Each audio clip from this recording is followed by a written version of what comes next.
Here at Haldane we get a number of calls in from architects and designers, always asking what applications and what timbers would we suggest for what applications. What we've got here is a bit of American black walnut. It's very much in vogue at the moment. It's a very luxurious timber and it gets used in many locations such as hotels, luxury houses, such like.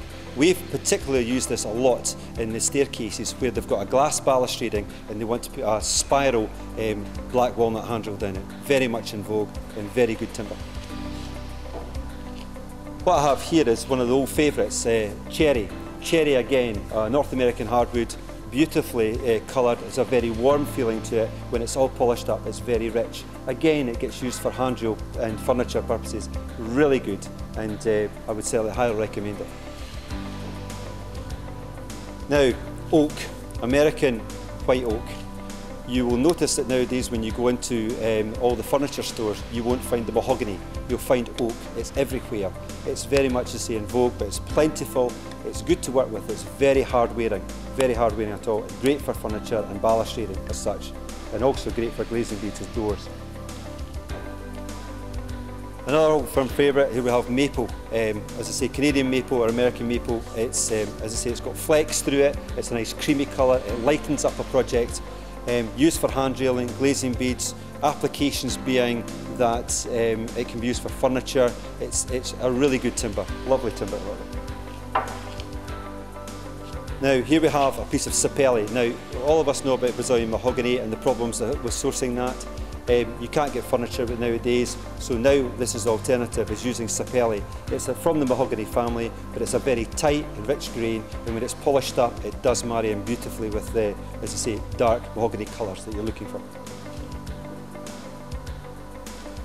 Another American one is American white ash. You can see here it's got the cream with the dark grains through it. Similar when all polished up, it looks very much like oak in some cases when you stain it up. But it's very cost effective to do that if you're looking for an alternative for oak. Now here I have two contenders. This is beech.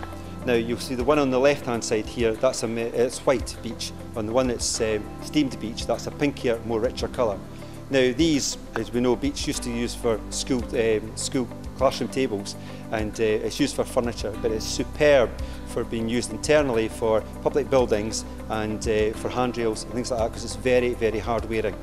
And it's a very good timber to work with. As I say, it's been around a long while and it's plentiful.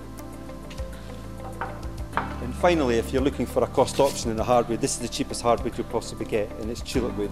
It is a very creamy coloured timber. It's quite close grain, but it's softer than the rest, but it's still a hardwood nonetheless.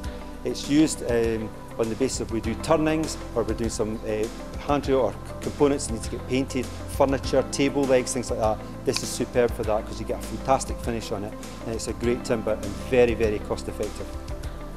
So that's the range of timbers that I would certainly recommend to you for certain purposes, but feel free to phone us because we'll sort that out for you and give you good advice on them.